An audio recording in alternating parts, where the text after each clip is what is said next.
काव्य शास्त्र का व्यापक इतिहास देखते हुए इसका अध्ययन दो वर्गों में किया जाता है, भारतीय काव्य शास्त्र एवं पाश्चात्य काव्य शास्त्र। इसके पूर्व हम भारतीय काव्य शास्त्र का परिचय देख चुके हैं। अब हम संक्षेप में पाश्चात्य काव्य शास्त्र का अवलोकन करेंगे। प्रायः यूरोपियन देशों के लिए पाश्चात्य इस संकल्पना का प्रयोग किया जाता है, मात्र अब इसमें अमेरिका और ऑस्ट्रेलिया की भी गणना की जा रही है। पाश्चात्य में प्राचीन सभ्यता संस्कृति के रूप में यूनान की ओर देखा जाता है। युद्ध अशांति के वातावरण में भी ईसा पूर्व 5वीं शताब्दी में यूनान अर्थात प्राचीन ग्रीस में कला साहित्य की उन्नति हुई। इसके प्रभाव के बाद में उभर कर आई रोमन संस्कृति पर भी इस यूनानी साहित्य संस्कृति कला का व्यापक परिणाम दिखाई देता है। काव्य और काव्य शास्त्र का दायज यूनान से रोम होते हुए इंग्लैंड को पहुंचा और तत्पश्चात संपूर्ण यूरोपियन देशों में फैला। प्रस्तुत है पाश्चात्य काव्य शास्त्र से जुड़े साहित्यकार एवं उनका संक्षिप्त परिचय।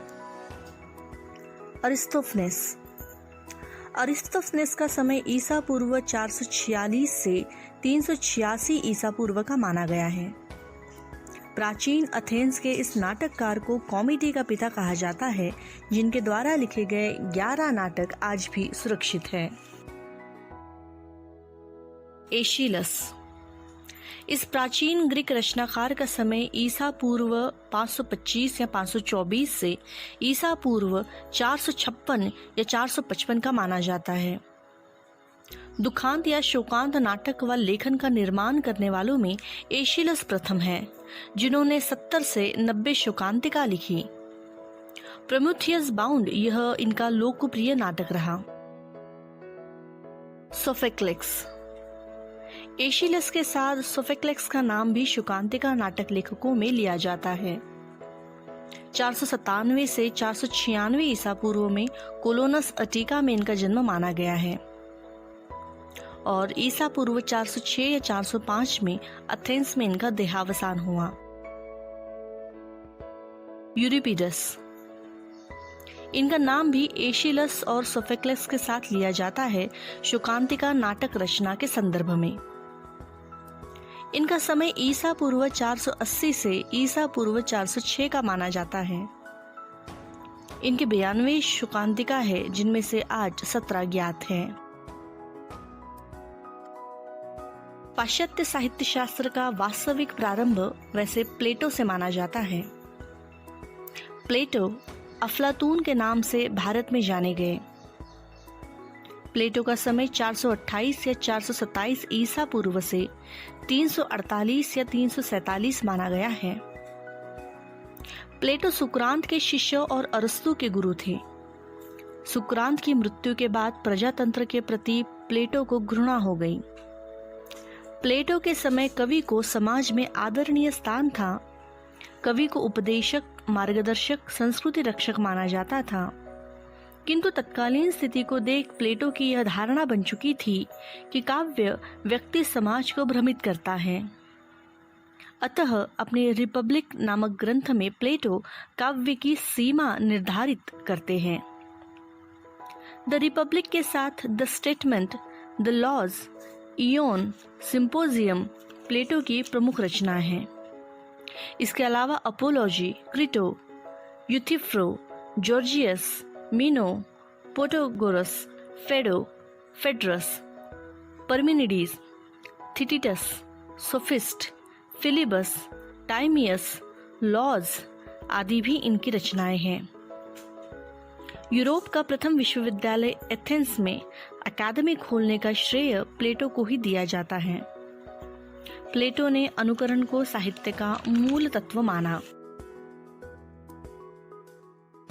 अरस्तु इस यूनानी दार्शनिक व प्लेटो के शिष्य का समय ईसा पूर्व 384 से 322 ईसा पूर्व का माना गया है। विविध विषयों पर अरस्तु की रचनाएं प्राप्त होती है। प्लेटो के शिष्य होते हुए भी साहित्य के प्रति अरस्तु का दृष्टिकोण भिन्न था। अरस्तु का राजनीति पर ग्रंथ पॉलिटिक्स है। अरस्तु ने द लाइसियम नामक संस्था खोली। अरस्तु अपने समय के सबसे बुद्धिमान व्यक्ति थे। सिकंदर अर्थात अलेक्जेंडर के गुरु के रूप में भी अरस्तु की पहचान है। अपने अनुयायियों में वो पेरिपेटिक्स नाम से जाने जाते थे। अरस्तु के ग्रंथों की संख्या 400 तक मानी जाती है। प्लेटो के साहित्य के मूल तत्व में अनुकरण को माने जाने वाला मत अरस्तु ने अपनी दृष्टि से पल्लवित किया और विरेचन को साहित्य का उद्देश्य स्वीकारा।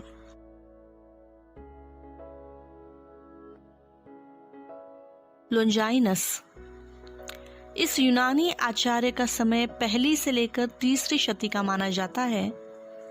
इन्होंने काव्य को श्रेष्ठ बनाने वाले तत्वों पर विचार करते हुए उदात्त के तत्वों को प्रस्तुत किया। यूनानी भाषा में इनका नाम लोंगिनुस है। इनकी रचना पेरी इप्सियुस है, जिसका अंग्रेजी अनुवाद ऑन द सबलाइम है।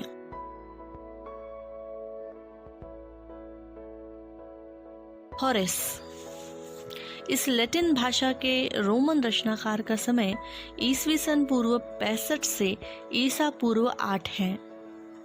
इन्हें दुनिया का पहला आत्मकथाकार माना जाता है। यह ऑगस्टस सीजर के समकालीन थे।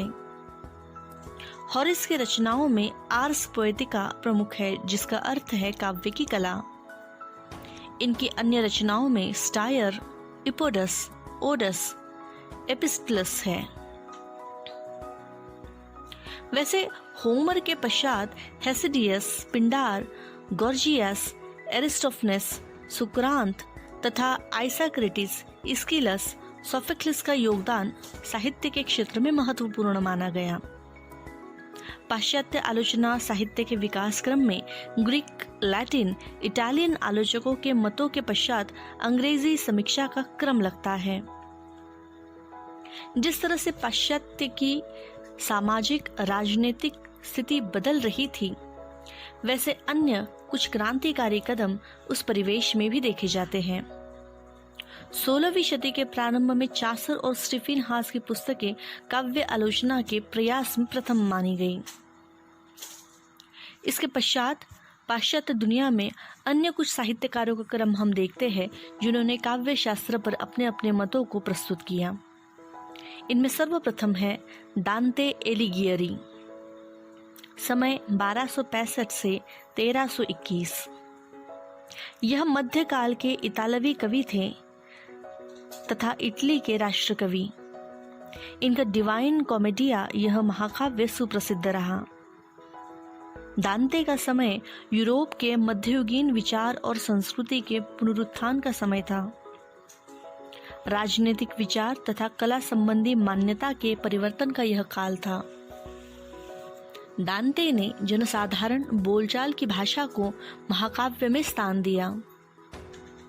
दांते के कला और काव्य शास्त्र संबंधी विचार उनकी कृति दे वल्गरी एलोक्वियो में प्राप्त होते हैं। सर फिलिप सिडनी नवशास्त्रवाद के प्रबल समर्थक सिडनी का समय 1554 से 1586 का माना जाता है। आलोचना के क्षेत्र में इनकी पुस्तक एपोलॉजी फॉर पोएट्री प्रसिद्ध है, जिसका विषय काव्य कला को उन आरोपों से मुक्त करना था जो स्टीफन गोसेन ने अपनी कृति स्कूल ऑफ एप्सियुस में लगाए थे। एपोलॉजी प्लेटो से लेकर 16वीं शताब्दी तक काव्य पर लगाए गए विभिन्न आरोपों का उत्तर देती है। बेंजामिन जॉनसन अंग्रेजी साहित्य में कवि, नाटककार तथा आलोचना साहित्य की दृष्टि से बेंजामिन जॉनसन या बेन जॉनसन महत्वपूर्ण रहे हैं। श्रेष्ठ लेखन के लिए वे प्राचीन ग्रीक और रोमन साहित्यकारों का अनुसरण व लेखन संबंधी नियमों का निर्वहन आवश्यक मानते हैं। बेन जॉनसन नवशास्त्रवादी अंग्रेजी आलोचकों में प्रथम थे। जॉनसन की आलोचनात्मक धारणाएं उनके साहित्यिक टिप्पण डिस्कवरीज में देखी जा सकती है।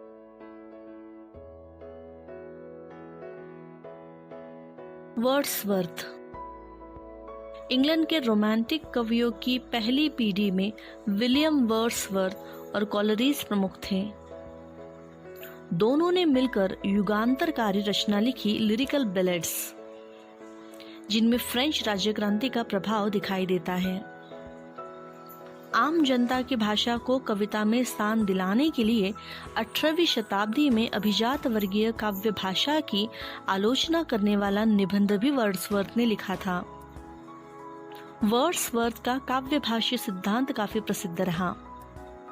वर्ड्सवर्थ ने अपने प्रारंभिक साहित्य में अपनी भावनाओं, विचारों, सभी अनुभूतियों को प्रकृति के माध्यम से अभिव्यक्त किया।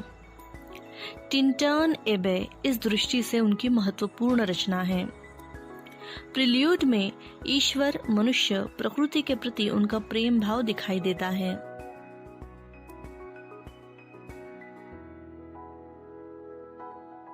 कॉलरीज कल्पना को मनुष्य की सर्वोत्कृष्ट शक्ति स्वीकारने वाले कॉलरीज इसके पूर्व वर्ड्सवर्थ के साथ काम कर चुके थे। लिरिकल बैलेड्स में वर्ड्सवर्थ के साथ मिलकर साहित्य की बदलती प्रवृत्ति को उन्होंने रेखांकित किया। स्वच्छंदतावादी धारा के प्रमुख कवियों में से एक कॉलरीज ने सैद्धांतिक समीक्षा, काव्यालोचन, दर्शन के क्षेत्र में भी अपनी लेखनी चलाई। कॉलरीज ने कल्पना की अवधारणा पर गहनता से अपने मतों को स्पष्ट किया।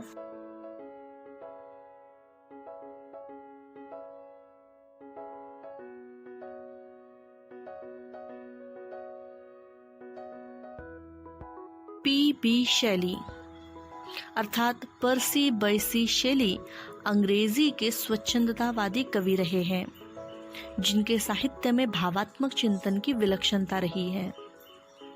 इन डिफेंस ऑफ पोएट्री अर्थात काव्य के समर्थन में उनका प्रसिद्ध निबंध रहा है, जिसमें उनका काव्य संबंधी चिंतन देखा जा सकता है।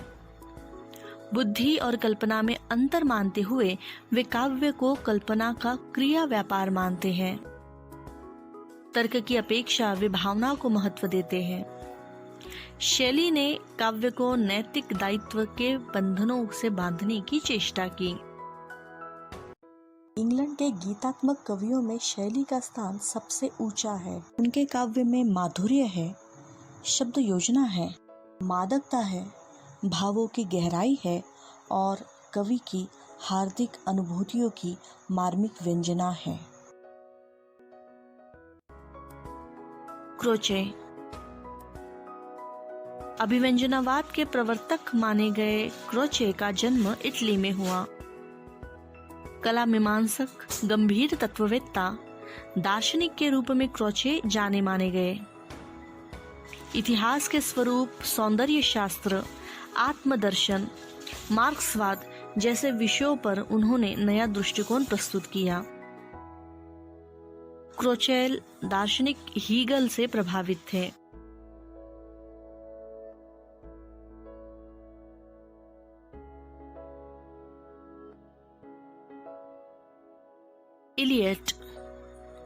इलियट का पूरा नाम टॉमस स्टर्न्स इलियट था।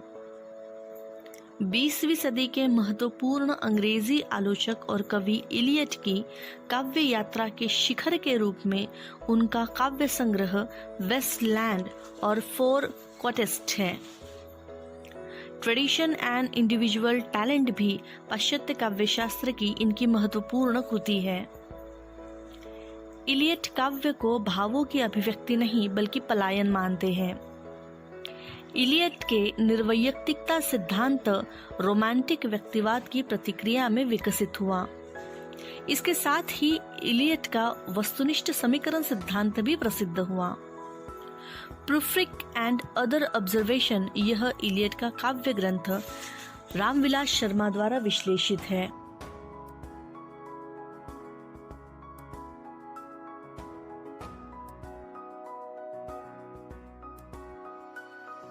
I.A. रिचर्ड 20वीं शती के महत्वपूर्ण आलोचक माने जाते हैं।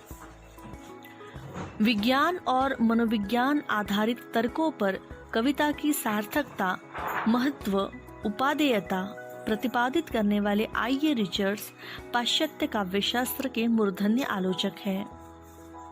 रिचर्ड्स ने आलोचना को मनोवैज्ञानिक आधार प्रदान किया, आलोचना के लिए मूल्य और प्रेषण पर बल दिया, जिसे मूल्य सिद्धांत और संप्रेषण सिद्धांत कहा गया। इनकी चर्चित कृतियों में प्रिंसिपल ऑफ लिटरेरी क्रिटिसिज्म तथा science and poetry. John crow ransom के अनुसार रिचर्ड से नई आलोचना की शुरुआत होती है।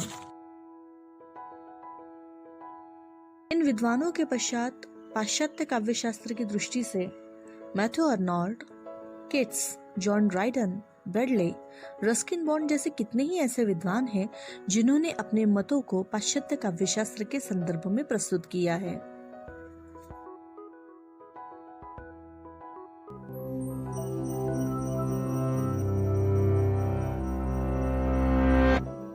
Good afternoon, ladies and gentlemen. Let us welcome you to the final day of dramatic battle between great tragedians. It is a spring day here in ancient Greece. Nearly 17,000 patrons are filing in to the theater of Dionysus to watch top playwrights, including favorites Aeschylus and Sophocles, duke it out to see whose hero may be deemed most tragic, whose story most awful. Well, C. Christopoulos, in last week's Battle of the Choruses, all 50 members of each playwright's chorus traveled back and forth across the stage, singing the strophe and antistrophe, telling misbegotten tales of woe. Today's first chorus is entering through the paradoi, taking their positions in the orchestra at the bottom of the stage. Mario Lopadokia, this is nothing we haven't seen before. All 50 members speaking from the depths of their souls. Wait, what is this? I've not seen this before, C. Christopoulos. There is one actor stepping out of choral formation, assuming an independent role in this play. Can you make out who it is? That looks like Thespis. It seems he's changing his mask and taking on the role of another character. Incredible. Surely Thespis will go down in history as the very first actor. He has changed the face of theater forever. And that was just the warm-up act. On to the main attraction. Aeschylus will have the stage first. Let's see what he does. We expect great things. Last competition, Sophocles beat him by a smidge, but Aeschylus is still considered the father of tragedy. Now, Aeschylus frequently competes at this festival, the city Dionysia. Though his plays are violent, the bloodshed is never seen by the audience, which allows the dramatic tension to take center stage. Let's see what he does today to try to win his title back. Here comes Aeschylus's chorus, but they seem to be missing quite a few people. What is going on here? Not only are they down a few people, there are 2 actors taking center stage. This is absolutely unheard of. He has built on Thespis' idea and added a second actor to the mix. Aeschylus is relying on the 2 individuals to tell the story. The dialogue possible in tragedy now has taken precedence over the chorus. No wonder he drastically shrunk its size. This applause is well-deserved. The crowd has hushed. Sophocles' actors and chorus are taking the stage for the play Oedipus Rex. As usual, the chorus is set up in the orchestra. And what's this? Sophocles has added a 3rd actor. Will this one-upmanship never end? 3 actors, and they are changing their masks to take on several different roles as they weave the tale of Oedipus, a nice fellow who kills his father and marries his mother. Kills his father and marries his mother. That sounds pretty tragic to me. It is most tragic, Mario Lopadokia. Call me crazy, but I'm willing to bet that future generations will hold this play up as the perfect example of tragedy. Excuse me, C. Christopoulos. Oedipus has left the stage after realizing Jocasta was his wife and also his mother.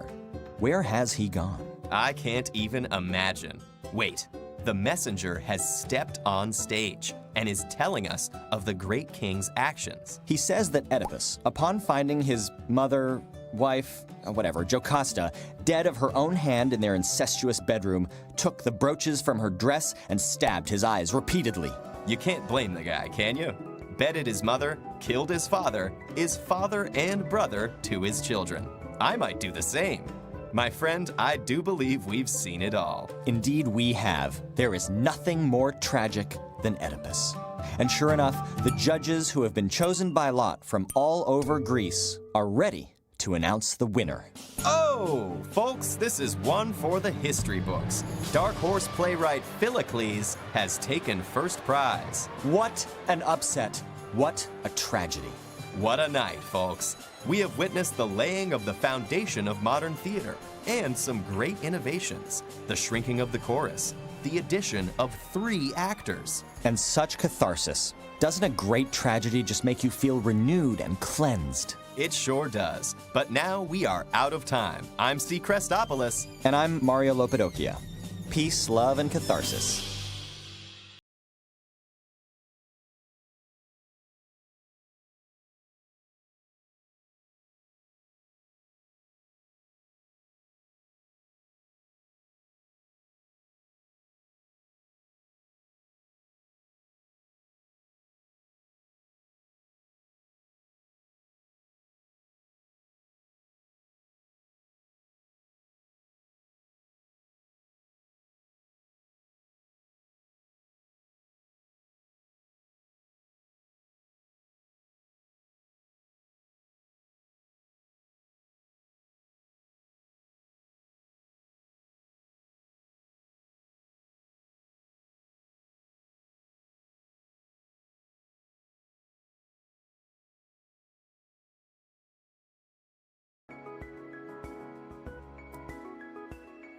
Why ask about that man? Why think about him? Not with a key like that.